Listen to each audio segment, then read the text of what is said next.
মাছের থালির যা দাম চিকেন থালিও তাই দাম, এগ থালিও তাই দাম, ভেজ থালির দাম কিন্তু তার থেকেও কম। এই দেখুন, আমি বাসন্তী দেবী কলেজ থেকে গ্র্যাজুয়েশন কমপ্লিট করেছি, ফিলোজফি অনার্স নিয়ে। আছে কুমড়ো আলুর তরকারি আছে, এটা ভোলা মাছের ঝাল সর্ষে দিয়ে কালো জিরে দিয়ে। এই দেখুন, এই ডালটা যেমন আজকে মুসুর ডাল করেছে, এটা টক ডাল থাকে, মুগের ডাল থাকে, উচ্ছে দিয়ে তেঁতুর ডাল থাকে। এটা রুই মাছের ঝাল আছে, এটা আছে চিকেন আছে, এটা মাংসের দাম 30 টাকা। আর মাছ? মাছের দামও 30 টাকা। যে কোনো মাছ নেই? যে কোনো মাছ। আর ডিম? ডিম মিলে 15 টাকা। গরম যত বাড়তে থাকে না, মানুষের বাড়িতে রান্নায় তেল মশলার পরিমাণ কিন্তু তত কমতে থাকে, মানে কমতে কমতে অনেকে জল ভাতে চলে আসে। মানে আমি পান্তার কথা বলছি। আর আমি আজকে যে পাইস হোটেলে ভিডিও করতে এসেছি সেখানে কেমন কি তেল মশলা ব্যবহার করে তা তো আমি জানি না। সবার প্রথম কথা হচ্ছে টেস্টের উপরে সবকিছু ডিপেন্ড করে। আর তোমরা সবসময় বলো দাদা একটা নতুন দোকানের খোঁজ দাও যেখানে গিয়ে ভালো করে জমি খাওয়া দাওয়া করতে পারি, তাই তোমাদের জন্য একটা নতুন খোঁজ এনেছি, মানে পাইস হোটেলের খোঁজ নিয়ে এসেছি। চলো তাহলে পাইস হোটেলের ভেতরে যাওয়া যাক। একটা মানুষ খেতে এলে যে জিনিসটা সবার প্রথমে লক্ষ্য করে সেটা হলো পরিষ্কার পরিচ্ছন্নতা। তো হোটেলের ভেতরটা কিন্তু ভালোই পরিষ্কার ছিমছাম রয়েছে। আর আমি অনেক আর্লি ভিডিও করতে এসেছিলাম, তা সত্ত্বেও দেখছি বেশ কিছু মানুষ কিন্তু এখানে খাওয়া দাওয়া করছে। এই হঠাৎ পাইস হোটেল খোলার ভাবনা চিন্তাটা কি করে এলো যদি একটু বলতেন? এই দেখুন, আমি বাসন্তী দেবী কলেজ থেকে গ্র্যাজুয়েশন কমপ্লিট করেছি, ফিলোজফি অনার্স নিয়ে।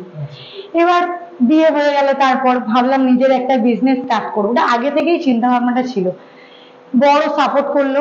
করার পর আমি, আমার বাড়ি কসবা পোস্ট অফিস, ওখানে একটা ছোট দোকান করে আমি এটা শুরু করেছি 2019 সালে। সেটা এই হোটেলটা শুরু ভাতের হোটেলই ছিল, সেটা আমি একাই শুরু করেছিলাম।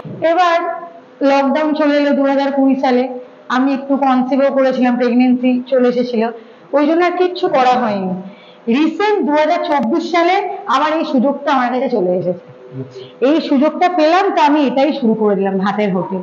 মানে বাঙালি থালি। মানে এই রান্নার ব্যাপারটা পছন্দ ছিল আমার ছোট থেকে এই রান্না করাটা মানে খুবই মানে ইন্টারেস্টিং লাগতো, কিভাবে রান্না করবো, লোককে খাওয়াবো, আইডিয়ায় কনভার্ট করলেন। হ্যাঁ। আচ্ছা দিদি, আজকে কি কি আইটেম হয়েছে একটু বলুন। সবার প্রথমে বলুন এই ভাতটা মানে চালটা কি কোয়ালিটির?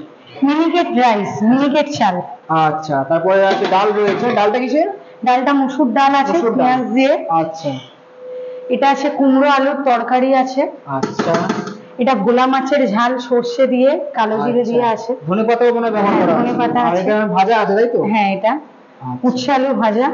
এটা রুই মাছের ঝাল আছে। আচ্ছা, বাহ, পিসগুলো বেশ বড় বড়ই রয়েছে। এটা আছে চিকেন আছে, এটা আচ্ছা, তো মাছের ডিমের বড়া আছে। কি মাছ এটা? রুই মাছের ডিমের বড়া। এটা এটা চাটনি আছে।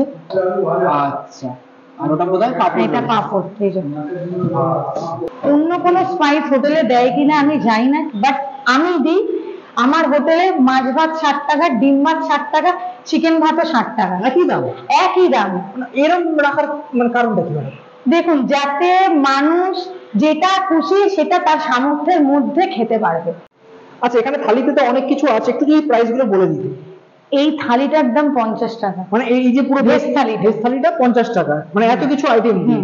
এবার তারপরে এর সাথে মাছ অ্যাড হলে 60 টাকা। আচ্ছা, চিকেন অ্যাড হলেও 60 টাকা। 60 টাকা। আর যা মাছ অ্যাড করবো, মানে ভোলা মাছ অ্যাড করলেও 60 টাকা, এই মানে রুই মাছ অ্যাড করলেও 60 টাকা, চিকেন অ্যাড করলেও 60 টাকা। এক পিস চিকেন 60 টাকা। আচ্ছা, আর দু পিস দিয়ে আপনার ওটা চলে যাবে মানে 30 টাকা পিস।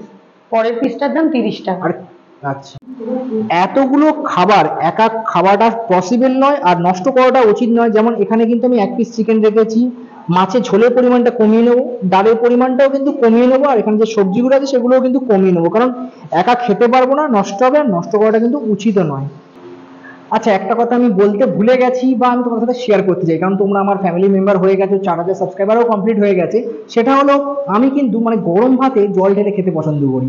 হ্যাঁ, অনেকে ওই রাত্রিবেলা ভাতে জল দিয়ে সেটাকে পান্তা করে খায়, বাট এই গরমের সময় আমি গরম ভাতে জল ঢেলে সেটা মানে তোমার চপও বলতে পারো, আলু ভাজা বলতে পারো, বা এরকম মাছের বড়া দিয়ে কিন্তু খেতে আমি বেশ পছন্দ করি। আমি জানি অনেকে শুনে বলবে যে গরম ভাতে জল ঢেলে এটা আবার কি, বাট আমার ভালো লাগে। বাট ওই যে একদম মানে খুব গরম সেটা নয়, হালকা গরম ভাতে জল ঢেলে।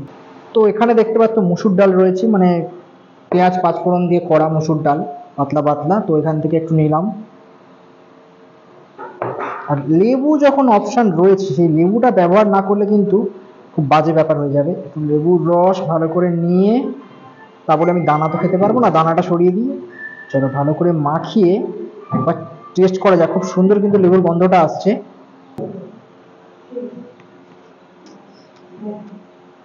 ডালটা কিন্তু বেশ সুস্বাদু, আর লেবুর সাথে খাওয়ার পর না আলাদা একটা কিন্তু মানে টেস্ট আছে, সেটা সবাই আমরা জানি যে এটা কি গন্ধরাজ লেবু, যার জন্য আরো বেশি ভালো লাগছে। পাতি লেবুর থেকে কিন্তু গন্ধরাজ লেবু দিয়ে ডাল ভাত মাখিয়ে খেলে আরো বেশি টেস্ট লাগে। আচ্ছা দিদি, এক্সট্রা ভাত নিলে কত করে? 5 টাকা। 5 টাকা এক্সট্রা ভাত। এই আলু উচ্ছে ভাজা নিয়ে একটা গল্প আমি তোমাদেরকে বলি।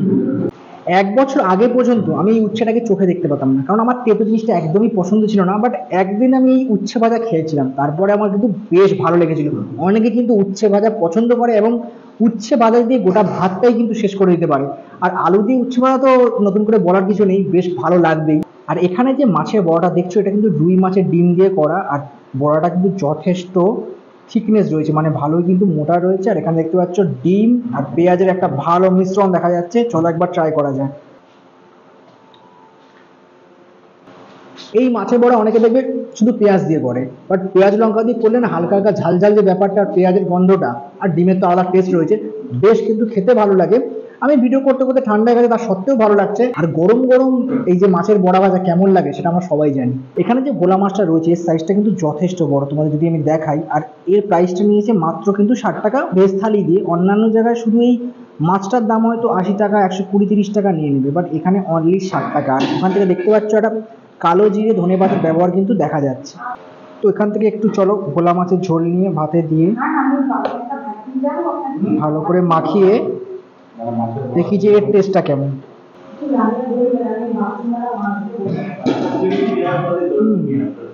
গরমের সময় এরম ঝোল করে কোনো অসুবিধা হবে না। সাদা সর্ষের একটা ব্যবহার আছে ভোলা মাছে, বোঝা যাচ্ছে। আর সর্ষেটা দেওয়ার জন্য কিন্তু টেস্টটা আরো দ্বিগুণ বেড়ে গিয়েছে। 60 টাকায় কিন্তু মাছের সাইজ যথেষ্ট বড় রয়েছে। আর যদি তোমাদেরকে আমি কোয়ালিটি দেখাই, এই হচ্ছে কিন্তু মাছের কোয়ালিটি ভেতরটা। তো একবার টেস্ট করা যাক মাছটা কেমন। রুই মাছ ছিল, ভোলা মাছ ছিল, বরাবরই কিন্তু আমি ভোলা মাছটাই প্রেফার করি। চলো ট্রাই করা যাক। বেশ ভালো খেতে। ওই যে বললাম না, সর্ষেটা দেওয়ার কারণে কিন্তু টেস্টটা আরো বেশি ইনক্রিজ করেছে। এই নিলাম চিকেনের ঝোল, একটু লাল লাল তো বুঝতে পারছি, কতটা ঝাল ঝাল সেটা দেখতে হবে। বা আলুটা ভালো সেদ্ধ হয়েছে, এই দেখতে পাচ্ছ মোটামুটি দেখে বোঝা যাচ্ছে যে ভিতরে একটা মশলা ঢুকেছে।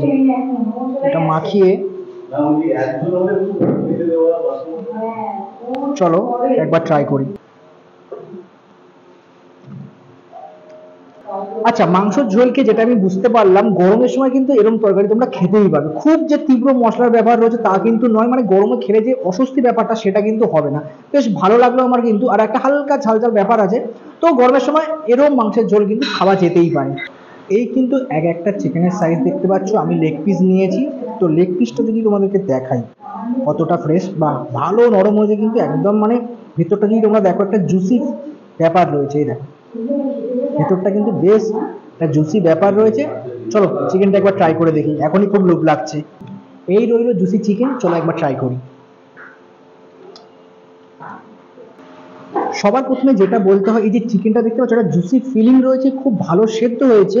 আর একটা গরম মশলার বেশ স্ট্রং গন্ধ রয়েছে, কিন্তু আদা রসুনের যে উগ্র বা তীব্র গন্ধ সেটা কিন্তু নেই। মানে বেশ ভালো লাগলো চিকেনটা আমার। ভারতীয় তথা বাঙালি খাবার শেষে যদি মিষ্টি পায় তাহলে আর কিছু বলার নেই। মানে খাবার শেষে তো ওটাই তো সব মানুষ খোঁজে, তো সেটা যখন খাবার শেষে থাকে মনটাও বেশ খুশি হয়ে যায়, আর মনে হয় যে না, খাওয়াটা আমার সার্থক হলো। বেশ ভালো খেতে।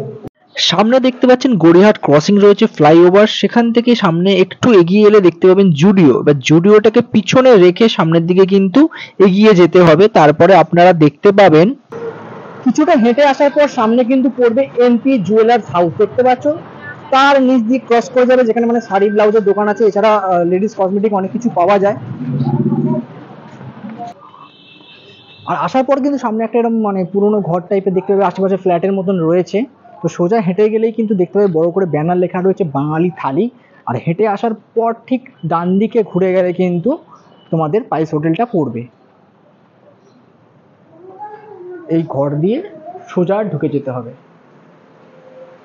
আর এই যে এখানে ছোট অতিথি বসে আছে, এটা হচ্ছে কিন্তু দিদির বড় ছেলে। ছোট ছেলে ঘরে আছে, সকালবেলা ও স্কুল কমপ্লিট করে কিন্তু এই হোটেলে চলে আসে, আর এখানেই পড়াশোনা করে।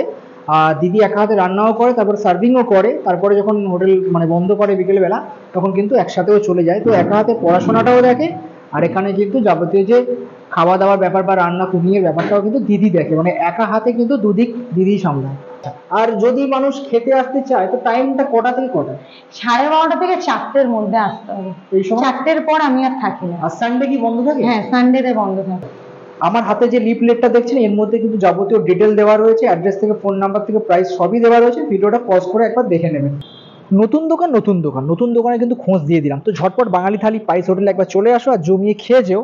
আর এই ভিডিওটা ভালো লাগলে, ইনফরমেশনটা ভালো লাগলে একটা সাবস্ক্রাইব করে লাইক কমেন্ট করে দেবে, উৎসাহটা বাড়বে, আরও নতুন নতুন ভিডিও করতে পারবো। আজকের মতন টাটা।